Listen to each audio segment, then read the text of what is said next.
저희가 로마서 지금 11장 보고 있잖아요. 11장 앞에 보면 어떤 내용이 나오냐면 이제 유대인들은 하나님을 믿지 않으므로 버림을 받게 되고, 그다음에 이제 그리스도인들은 예수를 믿음으로 말미암아 구원을 받게 되었다. 그런 내용이 앞부분에 나오거든요.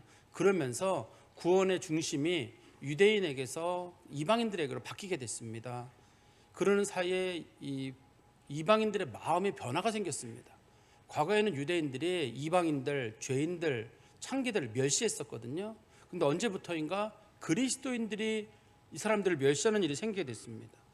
유대인들은 구원을 받지 못한다. 유대인들은 버림받은 사람들이다. 유대인들은 하나님 앞에 저주를 받는다. 그런 생각을 하면서 유대인들에 대한 멸시가 상당해졌습니다. 실제로 우리나라 사람들은 전 세계적으로는 드물어요. 우리나라랑 아마 이스라엘 어떤 공통점이 있는지는 모르겠는데, 우리나라 사람들은 이스라엘 사람들에게 굉장히 호의적인, 전 세계에서 몇 되지 않는 나라에 속합니다. 굉장히 호의적이에요. 그래서 이스라엘 사람들이 노벨상을 많이 받았다라든지 뭐 스타트업 같은 것들이 이스라엘이 발달돼 있다든지, 또 이스라엘을 뭐 좋게 생각하는 사람이 굉장히 많습니다. 그렇지만 전 세계적으로는 이스라엘에 대한 평가가 좋지 않아요. 이게 초대교회부터 시작된 겁니다. 초대교회부터 시작돼가지고 이 사람들이 생각하기를 저 사람들이 예수를 십자가에 못 박은 사람들이고, 그리고 저들이 죄를 짓고 하나님 앞에 버림받은 사람들이기 때문에 저들은 하나님의 은혜가 없다. 이제 그런 식으로 아예 유대인들에 대해서 이렇게 강한 거부 반응을 보이고 있었습니다. 근데 사도 바울이 그들에게 말하기를, 유대인들이 비록 하나님을 믿지 않아서 구원의 길에서 떠난 건 맞지만 모든 사람이 구원의 길에서 떠난 것은 아니다. 사도 바울은 그걸 뭐라고 표현했냐면, 그들이 넘어지기는 했으나 완전히 넘어진 것은 아니다. 그러니까 이스라엘이라고 하는 큰 그룹에서 전체로 봤을 때는 이스라엘의 구원의 문제가 이방인 쪽으로 방향이 넘어온 건 맞지만, 이스라엘 사람들이 전부 구원을 받지 못했다고 하는 것은 옳지 않은 일이다. 하나님은 구원하실 때는 하나님이 원하는 사람에게 아무에게나 구원을 주시는 거예요. 그러니까 이방인 중에서도 다 구원받는 거 아니고, 또 유대인 중에 다 구원받는 게 아니고, 제가 옛날에 그 양평에 살던 동네가 기독교인이 99%거든요. 99%예요. 거기가 우리나라의 초대교회 중에 하나예요. 거기도 언더우드가 교회를 세웠나 그러거든요. 굉장히 오래된 교회인데 99%가 믿어요. 그렇지만 안 믿는 사람이 1%가 있잖아요. 그런 것처럼 아무리 어떤 동네를 할지라도 다 믿는 사람이 아니고, 또 아무리 안 믿는 것처럼 보여도 분명히 거기도 믿는 사람이 있기 마련이에요. 그래서 사도 바울은 그 얘기를 하면서 나도 유대인이다. 나도 유대인인데 하나님이 나를 구원하지 않았느냐라고 얘기를 하시면서, 하나님은 언젠가 유대인들을 돌아오게 하실 것이다. 이방인들이 유대인들이 믿지 않음으로 인해서 이방인들에게 구원의 은혜가 갔다면, 이건 만약이라는 뜻입니다. 유대인들이 많이 돌아오는 일이 있다 그러면 그걸 보고 더 많은 이방인들이 하나님께 돌아오지 않겠느냐. 하나님께서는 저 불신하고 예수를 믿지 않던 저 사람들을 구원하시는 모습을 보면 분명히 이방인들이 돌아올 것이니 하나님이 그 기회를 놓치겠느냐. 나는 하나님께서 많은 이방인들을 구원하기 위해서 유대인들을 구원하신다고 믿는다. 그것은 마치 죽은 자가 살아나는 것과 같은 상상도 할 수 없는 큰 은혜가 될 것이다 라고 말했습니다. 그러면서 맨 마지막에, 지난 본문의 맨 마지막에, 절대 이방인 성도들은 교만하지 마십시오. 유대인들이 왜 버림을 받았습니까? 그들이 선민이라고 하는 그 생각 때문에, 그들의 그 선민주의가 결국 그들을 멸망시키지 않았습니까? 근데 현재는 선민주의가 그리스도인들에게 남아있거든요. 나는 구원받았다. 우리는 구원받았다. 나는 이제 구원받았으니까 아무렇게나 살아도 된다. 이런 생각을 하시는 분들이 제법 많아요. 원래 구원받은 사람들은 하나같이 내가 받지 못할 구원을 받았다는 생각 때문에 굉장히 겸손해져야 됩니다.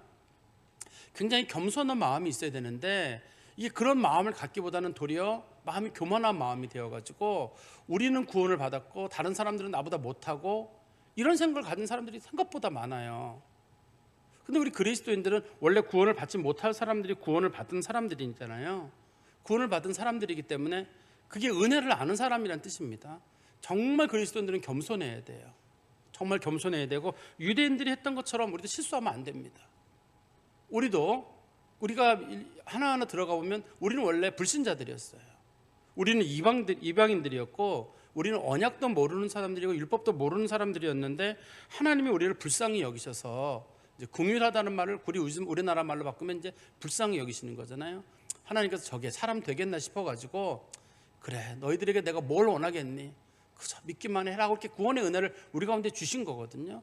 근데 그 구원의 은혜를 받은 사람들이 마음이 오만해지고 교만해져가지고 다른 사람들에 대해서 평가를 하게 되고 또 유대인들에 대해서 아주 저주를 하게 되고 그런 일들이 종종 그들에게 있었습니다. 그래서 그들은 유대인들에 대한 선교나 뭐 그런 것에 대해서 일절할 마음도 별로 없었거든요. 우리 그리스도인들도 이게 이제 유대인들과의 관계를 떠나서라도 우리 자신을 돌아볼 때도 다른 사람의 믿음을 절대 내려보시면 안 돼요. 다른 사람의 믿음에 대해서 절대 내려보시지 않았으면 좋겠습니다. 나만 예수를 잘 믿는다고 생각하지 마십시오. 그 사람이 신앙생활 제일 못하는 사람입니다. 어떤 때 여러분들이 가만히 앉았는데 여러분들이 보시기를 한국 사람들 특히 믿는 사람들을 한 100명쯤 있다 그러면 내가 이 중에서 좀 신앙생활 잘하는 사람들 한 중간쯤에 속한다. 예를 들어서 그리고 좀 괜찮은 사람 중에 내가 상위에 속한다. 나는 비교적 정직하고 바르게 산다. 이 정도면 잘 사는 것 같다는 느낌이 들 때가 있어요. 그 사람 문제가 있는 거예요.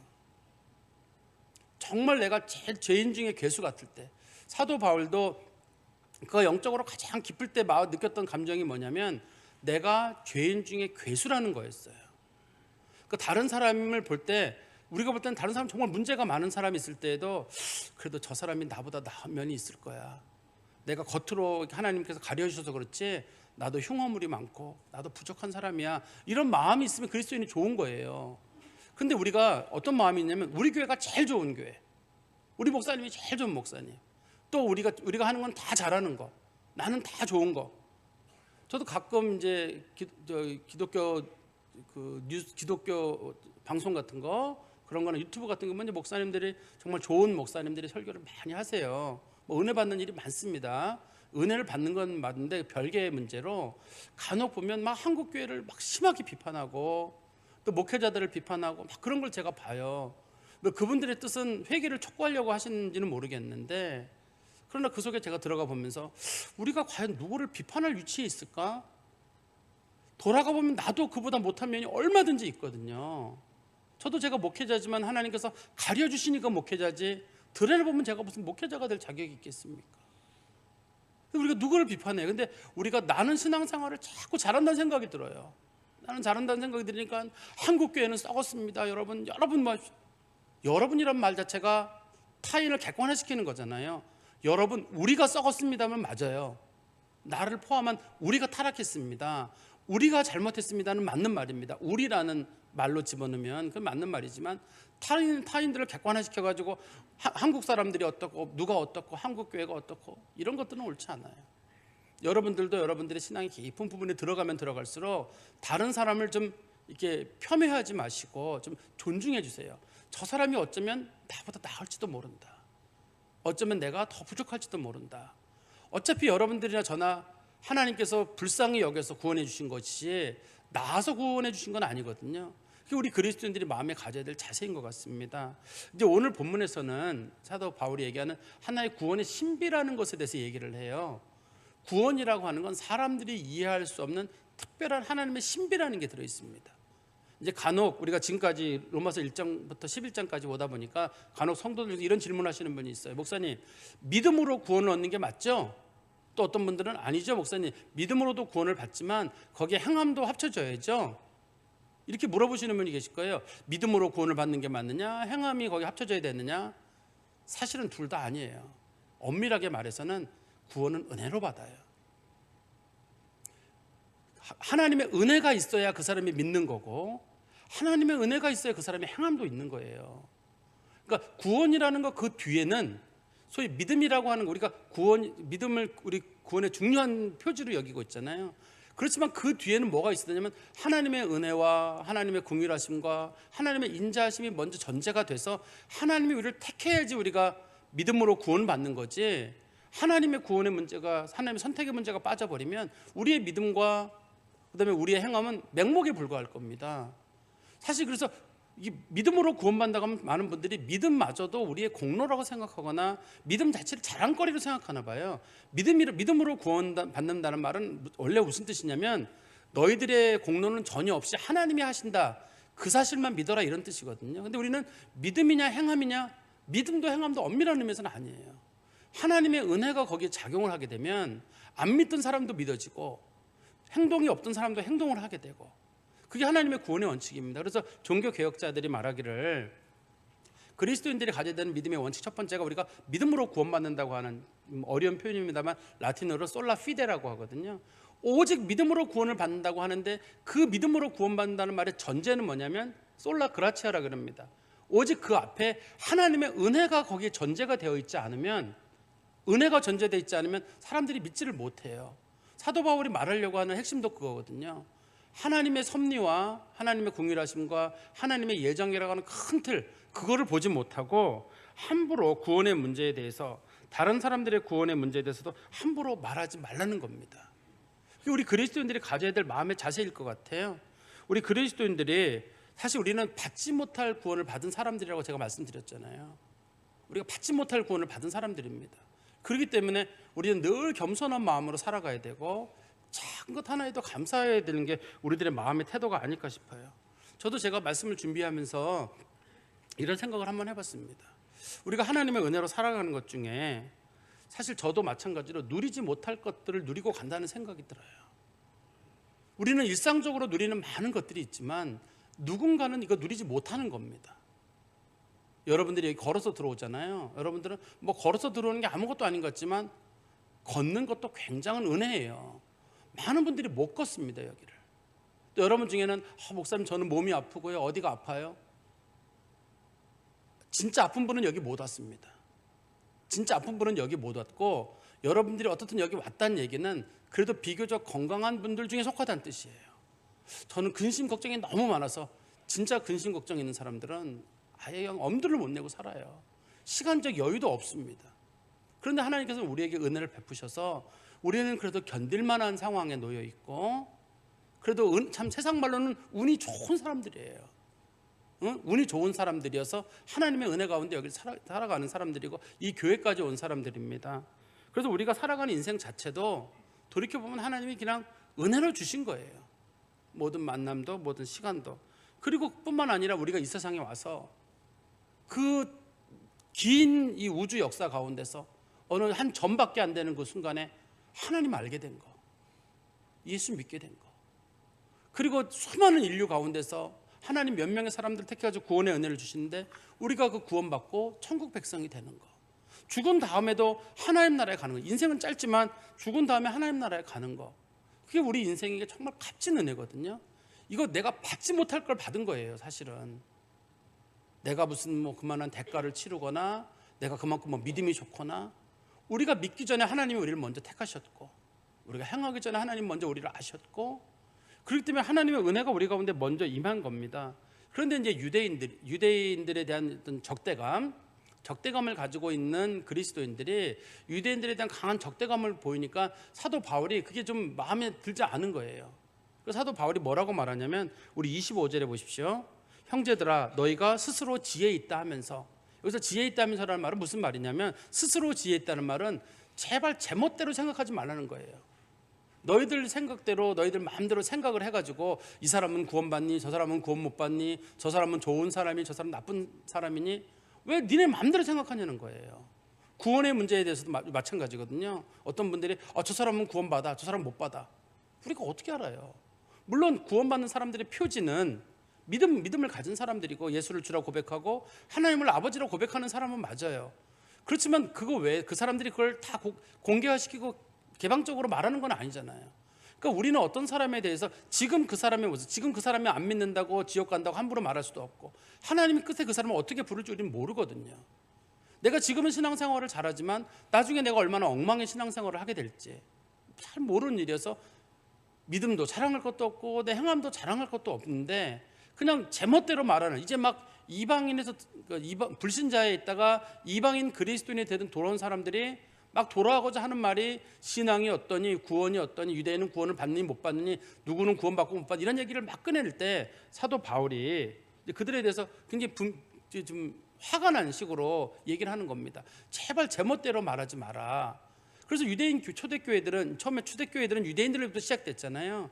그렇지만 로마 교회나 이런 데서는 유대인들이 교회 오는 걸 막는다든지, 또 유대인들에게는 복음을 전하지 않는지, 선교도 온전히 이방인들에게만 선교를 하는 문제를 놓고 사도 바울은 말하기를, 다시 25절입니다. 형제들아 너희가 스스로 지혜 있다 하면서 이 신비를 너희가 모르기를 내가 원하지 아니하노니 이 신비는 이방인의 충만한 수가 들어오기까지 이스라엘의 덜어는 우둔하게 된 것이라. 이 구원이라는 걸 사도 바울은 지금 신비라고 말해요.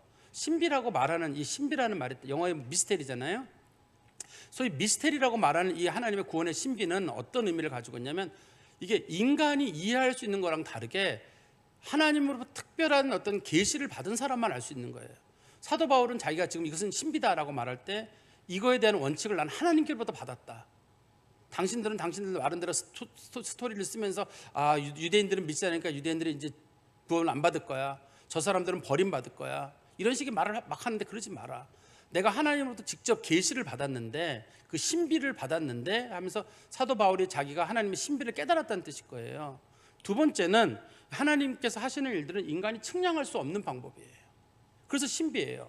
하나님께서 어떻게 구원의 은혜를 누군가에게 어떻게 주시는지, 참 어떤 사람들 평생 안 믿는 것 같았는데 막판에 예수 믿고 구원받는 사람들이 있거든요. 정말 참 못 쓸 사람인데 정말 괜찮은 사람들을 구원받는데, 우리가 봐가지고는 저런 사람들 어떻게 구원하느냐, 말도 안 되는 사람들을 구원하냐 이렇게 말할 수 있잖아요. 정말 하나님이 말도 안 되는 사람들을 구원했는데 그 사람들을 모아놨어요. 여기가 바로 말도 안 되는 사람들, 지금 질이 떨어지고 수준이 안 되고 죄를 많이 졌는 사람들만 모아놓은 게 이 사람들이에요. 우리예요. 사실 하나님이 우리를 구원하신 문제가 이게 하나님의 신비예요. 여러분들은 말하기를 그래도 하나님의 구원은 좀 객관적으로 착하고 바르고 말씀 생활하고 믿음 생활하고 그런 사람들을 구원하는 게 하나님 합리적으로 맞습니다. 하나님 말씀이 합리적이라면 우리는 구원 못 받아요.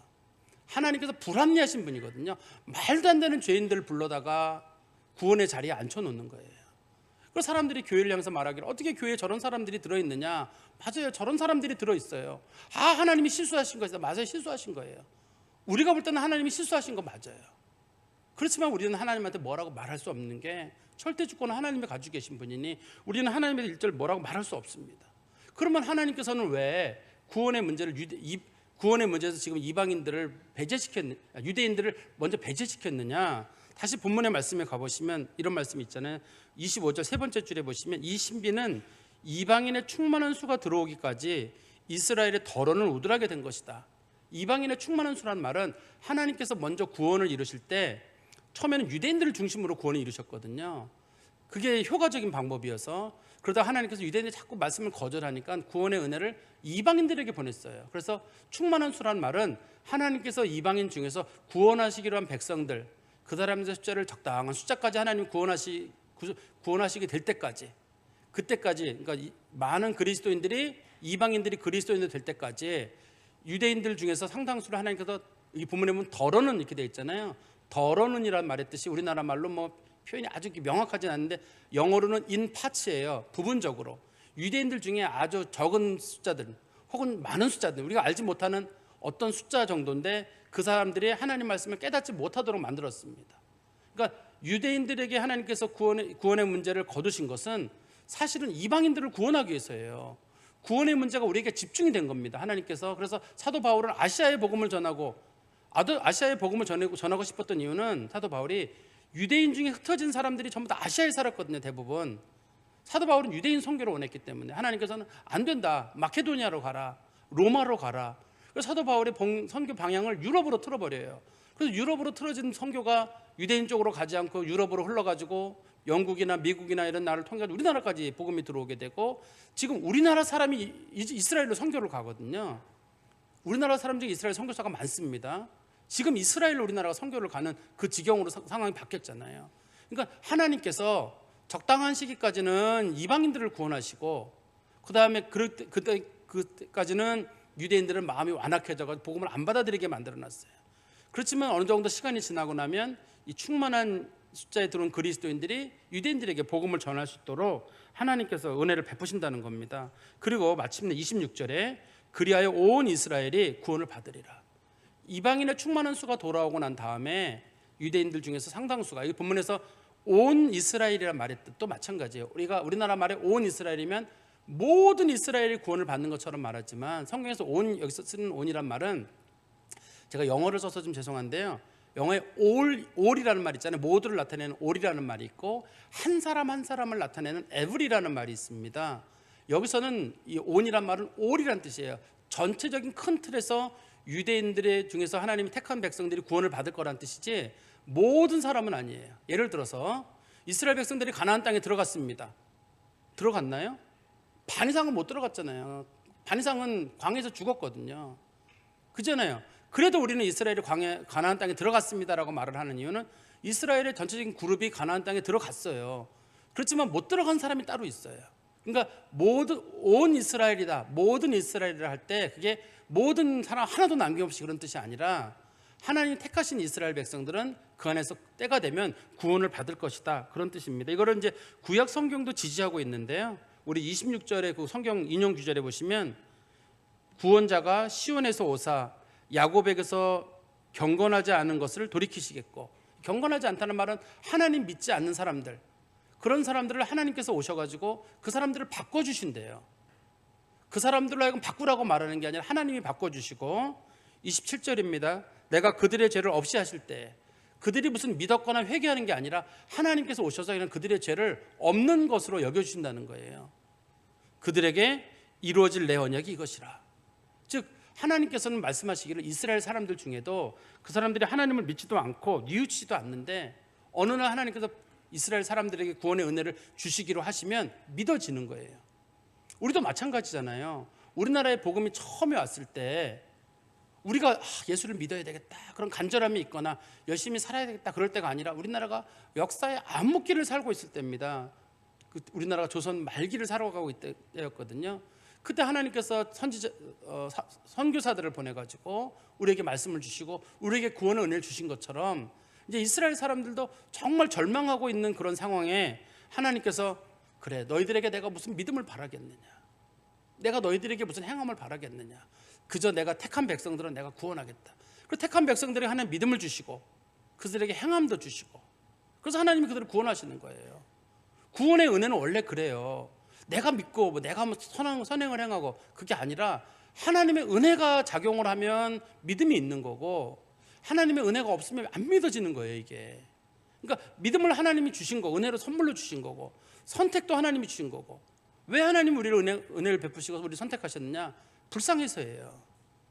영 사람 노릇 못할 것 같아서 아유, 저것들에게 내가 뭘 바래, 그저 믿기만 해라, 다른 거 필요 없으니까. 그리고 우리를 구원해 주시는 게 하나님의 은혜입니다. 어떻든 우리 그리스도인들은 다른 사람들의 구원의 문제에 대해서 절대 함부로 말하면 안 돼요. 저 사람 구원을 받았느니 못 받았느니, 뭐 신앙생활을 잘하느니 못하느니 우리의 영역이 아닙니다. 그건 하나님의 영역이에요. 하나님이 하실 일이고, 또 다른 사람들의 불행에 대해서도 성도들은 함부로 얘기하지 않으셔야 돼요. 예를 들어서 어떤 사람이 좀 공부를 못한다 그러면 쟤는 공부를 못하고 머리가 나빠서 그렇다, 꼭 그런 건 아니에요. 어떤 사람이 좀 몸이 약하다 그러면은 저 사람 자기 몸 관리를 못해서 그렇다, 꼭 그런 건 아닙니다. 또 어떤 분들의 가정에 사망 사고들이 나는 경우가 있거든요. 그럴 때도 보면 사람들이 조심하지, 운전 조심하고 뭐도 조심하고 건강도 조심하지, 조심하지 않아서 가는 건 아니에요. 어떤 집이 참 가난한 경우 사람들은 저 사람들 참 게을르나 보다, 돈 벌 기회가 얼마든지 저렇게 게을러 가지고 저렇게 하느냐, 이런 식으로 이렇게 비아냥거리는 수가 있거든요. 그래서 사람들은 어떤 문제가 생기게 되면 원인을 자꾸 찾아내려고 그래요. 욥의 친구들이 그런 경우잖아요. 욥의 친구들이 욥에게 가가지고 욥에게 너가 이렇게 어려움을 당한 것은 네가 자녀를 하루 사이에 10명을 잃었다, 네가 자녀를 똑바로 키웠으면 그런 일이 생겼겠느냐, 그 자녀들이 남모르게 지은 죄가 있지 않겠느냐. 또 욥이 재산을 잃으니까 욥의 친구들이 하는 말이 네가 정상적인 방법으로 재산을 모았으면 하나님이 그걸 빼앗겠느냐, 네가 부정한 방법으로 한 거 아니냐. 욥의 몸에 병이 오니까 네가 그 몸을 함부로 굴려가지고 젊은 여자들 건들고 그래가지고 하나님의 벌 받는 거 아니냐. 그런 식으로 욥의 친구들이 자꾸 뭔가 이렇게 그 실마리를 찾아가지고 공격을 하는 거예요. 근데 성경에 보면 욥은 그 친구들을 훨씬 나은 사람이거든요. 전혀 그런 사람 아닙니다. 전혀 그런 사람 아니고 하나님께서 나중에 욥의 보증자가 되셔가지고 너희들 뭔데 욥에게 함부로 말하느냐. 우리가 믿음 생활을 하다가 낙심한 사람들에 대해서도 좀 너그러운 마음으로 대해주시고, 또 현재 나보다 신앙생활 못하는 사람들에 대해서 좀 너그러운 마음을 대해주시고, 혹 불행을 당한 사람들에 대해서도 여러분들이 어떤 좀 조언이나 그런 거 필요 없습니다. 욥의 친구들이 그런 말 하거든요. 진짜 친구는 손 한 번 잡아주면 되는 거 아니냐. 제발 나한테 이러다 저러다 말하지 말고 손 한 번 잡아달라. 그랬더니 욥의 친구들이 손 잡아달라고 말하는 거 보니까 아직까지 살아있다고 또 말로 공격을 해요. 손 한 번 잡아달라는 말 했다고, 입이 살아있다고 또 공격을 하거든요. 정말 사랑하는 사람들은 그 사람이 슬플 때 감히 위로할 마음도 그 말도 안 나옵니다. 위로의 말도. 힘든 사람한테 우리가 무슨 위로하겠어요? 뭐 누가 돌아갔다 얼마나 슬프시겠습니까? 진짜 슬픈 사람하고 공감하는 사람은 그냥 손 잡고 이렇게 내 마음 알죠 하고 마음 전하는 것밖에는 할 수 있는 게 없거든요. 왜 우리 그리스도인들은 신앙의 길에서 떠나 있는 유대인에 대해서도 마찬가지고, 신앙의 길에 떠나 있는 성도들이나 지금 죄를 짓고 있는 사람들에 대해서도 안타까운 마음으로, 나도 저럴 수 있는데 저 사람 빨리 돌아와야 되는데, 그런 마음을 가지고, 혹 불행에 처해 있는 사람들에 대해서도 마찬가지. 사도 바울이 이런 얘기를 할 수 있는 이유는, 사도 바울은 유대인들 중에도 하나님께 택하신 백성들이 있고 하나님이 구원하신 자는 반드시 구원하신다고 보기 때문인데요. 그게 29절에 말씀해 보시면, 하나님의 은사와 부르심에는 후회하심이 없느니라. 하나님의 은사란 말은 하나님의 은혜예요. 이거는 하나님께서 은혜를 베푸시는 것과, 부르심은 하나님의 선택입니다. 하나님께서 은혜를 베푸시고자 하는 사람과 하나님이 선택한 사람들에 대해서는 절대 후회하심이 없다, 취소하는 일이 없다는 얘기예요. 하나님께서 한번 택하시기로 하시고 은혜 베푸시기로 하셨으면 하나님이 반드시 구원하시는데, 유대인들 중에도 하나님의 은혜를 받을 사람들이 있습니다. 그게 28절에 말씀해 보세요. 28절에 보시면, 복음으로 하면 그들이 너희로 말미암아 원수된 자요. 복음 때문에 이 유대인들이 하나님하고 원수가 됐다는 말입니다. 무슨 얘기냐면, 하나님은 원래 유대인들에 대해서 구원의 은혜를 많이 베푸셨거든요. 근데 하나님께서 구원의 은혜를 이방인들에게 베풀기로 하셨어요. 근데 이방인들은 보니까 생활이 엉망이에요. 그래서 그들에게 딱 한 가지만 제시하셨습니다. 예수의 십자가와 부활을 믿기만 해라. 그래서 이방인들은 그걸 믿었어요. 그래서 구원을 받았어요. 근데 유대인들은 그게 안 믿어져요.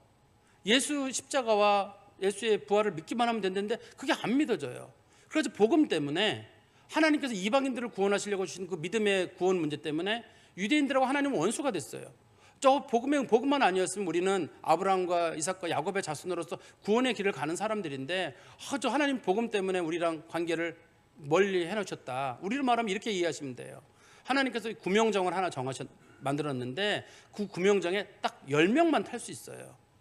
10명만 탈 수 있는데, 보통 경우 이제 10명을 태우는 경우 우리가 기준이 있잖아요. 여자와 아이들 먼저 태우십시오. 그러면 여자분들이나 아이들이 그래 내가 먼저 타면 된다 그럴 거거든요. 그래서 여자들이랑 아이들이 타면 결과적으로는 다른 사람은 못 하게 돼요. 다른 사람들은. 이 구원의 문제를 하나님이 그런 식으로 만들어 놨거든요. 시대적으로 어느 시대에는 참 이렇게 유대인들 구원의 문제를 두시다가 어느 시대에는 이방인 구원의 문제를 두셔가지고 딱 그 사람들만 타게 만들었어요. 그래서 나머지 사람들이 이 구명정이 못 하게 된 거예요. 그렇지만 그 구명정 문제를 잘 생각해 보세요.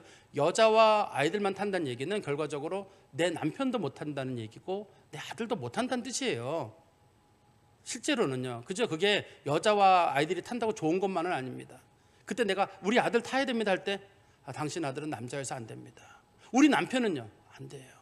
그러면 사람들이 옆에서 그 사람들이 원망할 거 아니에요. 왜 우리들은 안 태워주느냐, 구명정에. 하나님 사랑이 많으시면 다 태워줘야 되는데, 근데 하나님은 구원의 은혜를 베푸실 때 그건 하나님의 절대 주권 가운데 이루어진 일이거든요. 하나님께서 이번에는 내가 이방인들 많이 돌아오게 해야 되겠다. 그러다 보니까 유대인들에게 구원의 길이 멀어지니까 복음 때문에 본의 아니게 이제 유대인들이 하나님하고 원수가 됐다는 뜻입니다. 본문에. 그렇지만 28절 끝에 보시면, 택하심으로 하면 조상들로 말미암아 사랑을 입은 자라. 그렇지만 아브라함과 이삭과 야곱과 맺은 언약을 놓고 보면 유대인들이라고 하는 사람들이 하나님 앞에 사랑을 받은 사람들인 건 맞잖아요.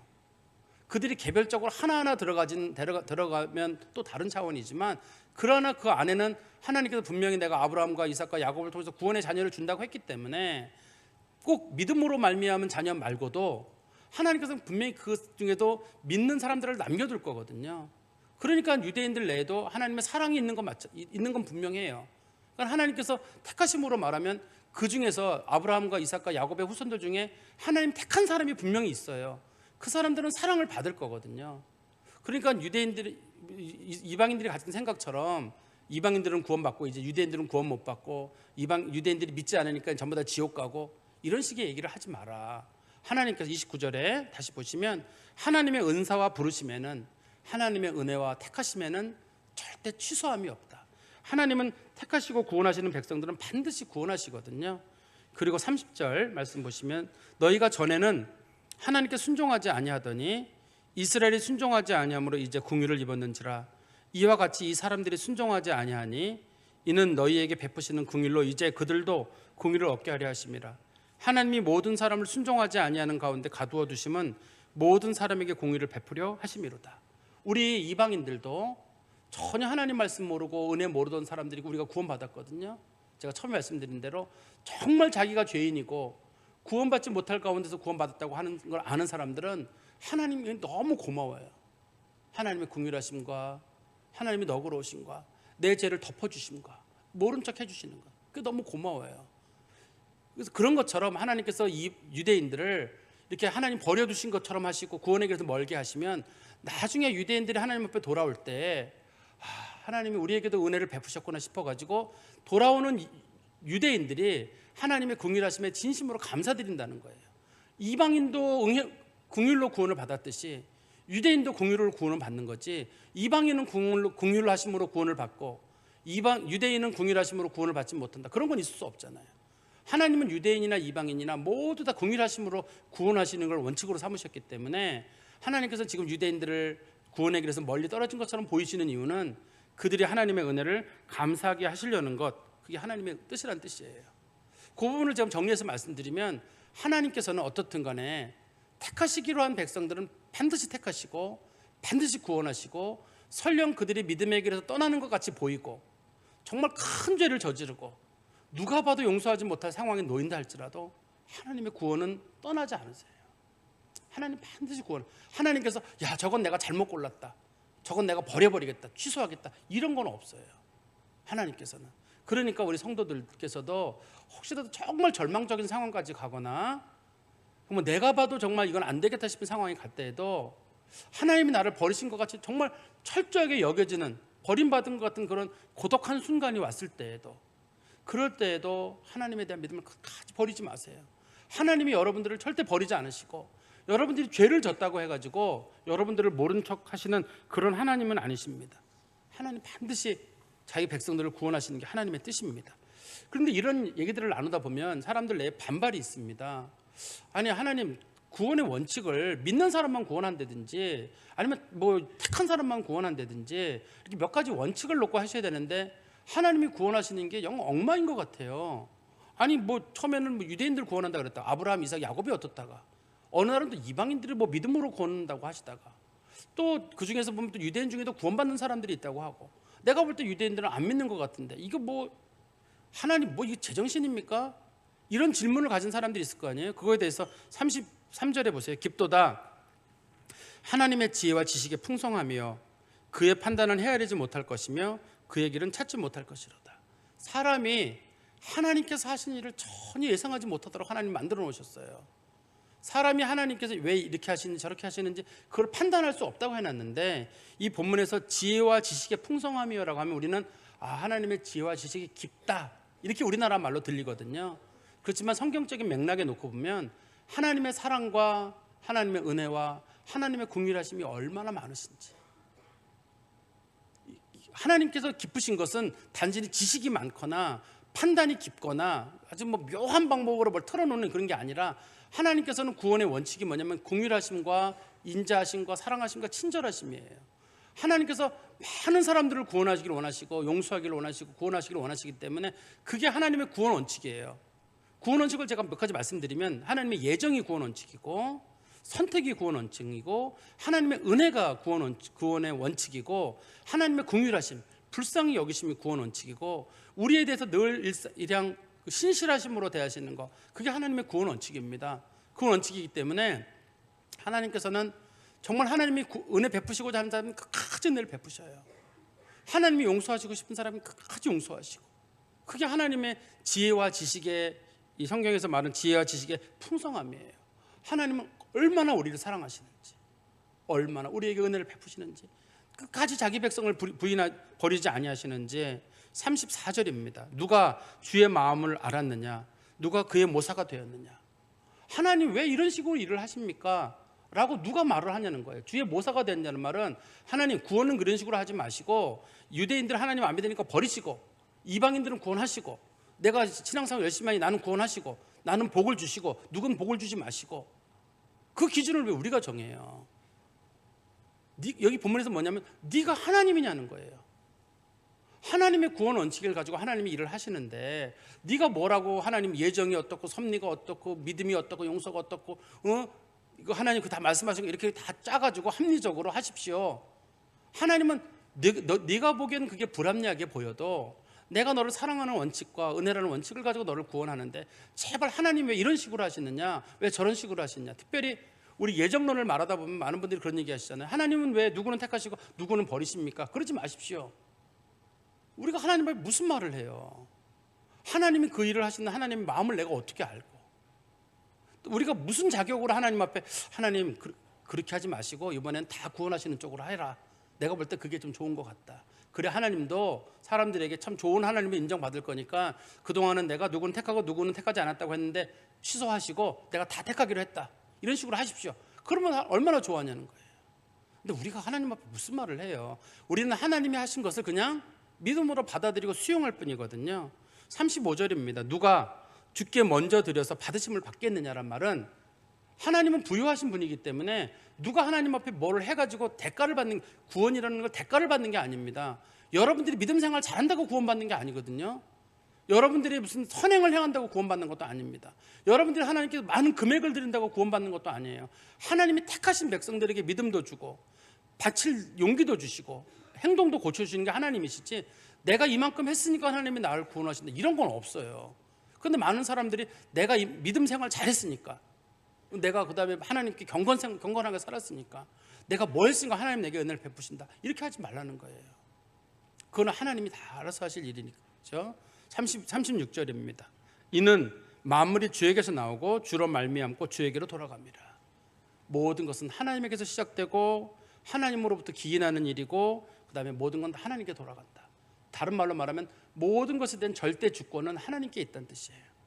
절대 주권은 하나님께 있기 때문에 우리가 어떤 일들을 이해하지 못한다 할지라도 하나님을 하나님의 자리로 올려놔야 돼요. 자꾸 우리가 하나님 자리에 서려고 하지 말고, 지금 당시에 이방인 그리스도인들이 하나님 자리에 섰거든요. 유대인들은 예수를 죽였고, 유대인들은 믿지 않으니까 하나님 저 유대인들에게는 구원의 은혜가 없습니다, 우리는 유대인들에게 복음 안 전하겠습니다, 유대인들은 교회를 못 들어오게 하겠습니다 하는데, 사도 바울은 얘기하기를 그러지 마라.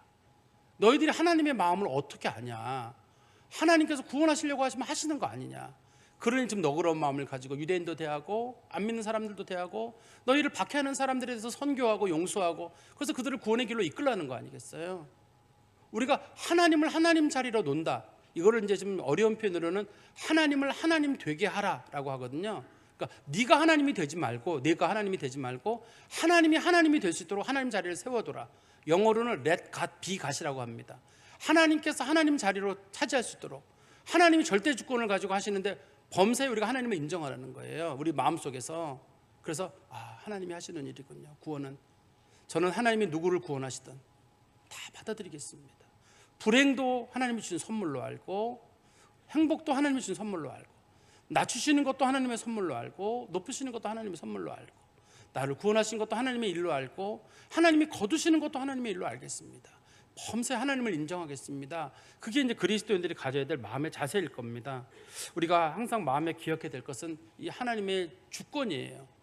하나님의 주권을 인정하는 사람들은 당시에 보였던 초대교회 성도들이 보였던 그런 실수를 범하지 않을 겁니다.